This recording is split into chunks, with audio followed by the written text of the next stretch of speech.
최근 태국의 불법 체류자가 매년 2만 명 이상 늘어가고 있습니다. 태국은 1981년부터 상호 무비자 입국 시행으로 양국 방문이 자유로웠습니다.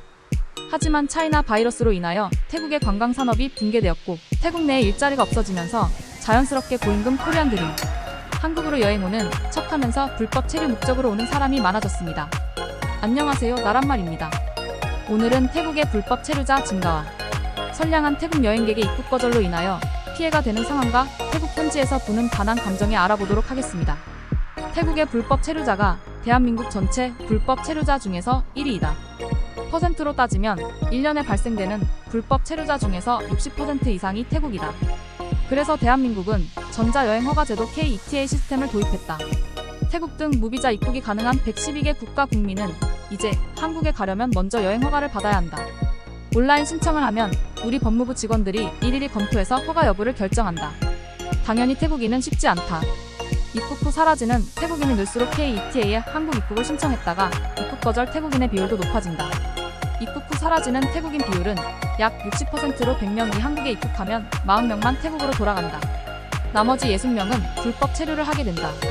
입국 거절된 태국인 중에서 정말 억울하고 화가 나는 사람들도 있다고 생각한다. 60%의 불법 체류자 확률로 인하여 정상적인 관광객 40%가 피해를 보기 때문이다. 하지만 전자여행허가제도 KETA 시스템 허가 없이도 입국하는 방법이 하나 있다. 제주도로 여행을 하는 것이다. 제주특별자치도 특별법에 따라 비자는 물론 KETA도 필요 없다.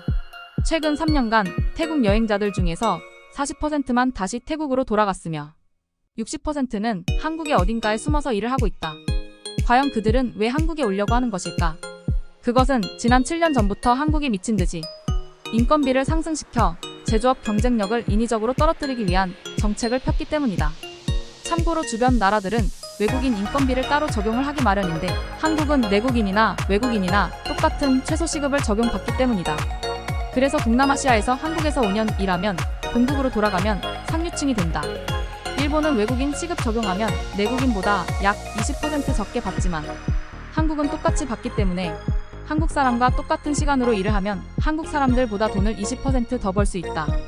왜냐면 불법 체류자기 때문에 세금을 안 내기 때문이다. 그리고 불법 체류를 하면서 대포차를 타고 다니면서 사건 사고가 많이 일어난다. 보험이 없기 때문에 무보험 차량으로 차 사고가 나면 피해는 피해자 개인 몫이 된다. 진짜 상식적으로 생각해봐도 불법 체류 확률이 23% 정도는 이해하겠는데 60%가 된다고 하니 정말 심각한 일이 아닐 수 없다. 법무부는 제주도에서도 태국인들의 입국 심사를 크게 강화했다. 최근 태국의 한 인플루언서가 한국에 입국이 불어댔다. 그 태국 인플루언서는 정말 화가 많이 나고 열받았을 것이다. 이해가 된다. 왜냐면 한국 오기 전에 호텔 숙박 예약을 했기 때문이다. 하지만 모든 원인을 한국 탓으로 돌리면서 반한 움직임을 보여서 안타깝다. 그 트위트에 한국을 조롱하는 행동과 반한 게시글을 작성하여 선동하였기 때문이다. 이 모든 원인은 불법 체류자로 인해 발생된 일이기 때문이다. 정상적인 나라의 관광객들은 불법 체류율이 60%가 되지 않기 때문이다. 트위트에 화풀이 하려고 했다면 제발 한국 가서 불법 체류자 하지 말자. 나 같은 선량한 사람이 피해를 본다. 이렇게 적었어야 했다. 논란의 시작은 태국 일간지 방콕포스트가 한국 여행을 갔다가 입국을 거절당한 태국인 관광객의 이야기를 전하면서부터다. 신문은 태국인 가운데 부유층이나 학자도 한국에서 입국을 거절당했다며 굿트위터 X 등 SNS에서 가장 인기 있는 해시태그가 한국 여행 금지였다고 전했다. 그러면서 한국인이 태국인을 인종차별한다는 주장도 그대로 전했다. 그런데 SBS와 YTN, 중앙일보, 경향신문, 서울신문, 머니투데이 등 주요 일간지와 공중파종편들이 태국인들 주장 위주로 보도했다. 태국인 마약 조직이나 불법 체류자, 실태 등 왜 입국을 거절당하는지 이유를 같은 보도에 포함한 보도는 상대적으로 적었다. 이에 법무부는 자료를 내고 불법 체류 방지를 위해 필요한 조치를 하는 것은 당연한 임무라면서 엄정한 외국인 체류, 질서 확립은 국익과 주권 사항이고 불법 체류는 국내 노동시장을 왜곡하고 마약 범죄 등 강력 범죄로 이어져 국민 안전을 위협할 수 있다고 설명했다. 알려진 바에 의하면 국내 체류 태국인은 약 20만 명 가까이 있다. 그런데 합법 체류자는 약 2만 1,000명인 반면 불법 체류자는 18만 명이 넘는다. 국내 체류 태국인의 89%가 불법 체류자로 여러 국가 중 압도적인 1위였다. 참고로 2015년 5만 2천 명 선이었다며 태국인 불법 체류자가 급격히 증가하고 있다. 무비자 관광 악용, 국내에서 활개치는 태국인 마약 조직이 있다. 그들은 낮에는 한국 공장에서 일을 하고 밤에는 클럽을 돌아다니면서 마약을 유통시키고 대중들에게 알려진 마사지 업소나 노래방 등에서의 불법 성매매를 한다. 마약범죄 특별수사팀은 국내에서 야바를 유통한 태국인 등 수십 명을 검거했다. 김포시에서는 태국인 마약 조직과 경찰 간의 차량 추격전이 벌어졌다. 검거한 태국인 마약 조직원은 야바라고 하는 합성 마약을 시세 10억 원 상당을 소지하고 있었다. 경찰은 추가로 태국인 마약 조직원 100여 명을 검거하였다. 경기 북부경찰청이 국내로 마약을 밀반 입해 유통한 태국인 마약 조직을 매년 수십 명 검거하고 있다. 이런 일이 빈번해진 탓에 지난해 8월 제주공항에서는 태국인 관광객 112명이 입국 거부를 당하는 일도 생겼다. 국민 다수도 태국인 입국 심사를 강화해야 한다는 의견이다. 불법 체류를 통한 성매매, 그 과정에서 한국 남성을 유혹해 결혼해 비자를 취득하는 행위, 태국 마약 유통 확산 등을 막아야 한다는 의견이 다수다.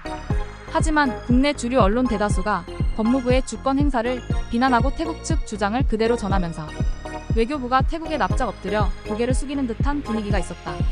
장호진 외교부 제1차관이 태국 외교부 차관과의 회의에서 한국-태국 국장급 영사회의를 약속한 것이다. 이런 상황의 원인을 두고 일각에서는 언제부턴가 우리나라가 동남아 국가들에게 너무 저자세를 취하고 있다는 비판이 나온다.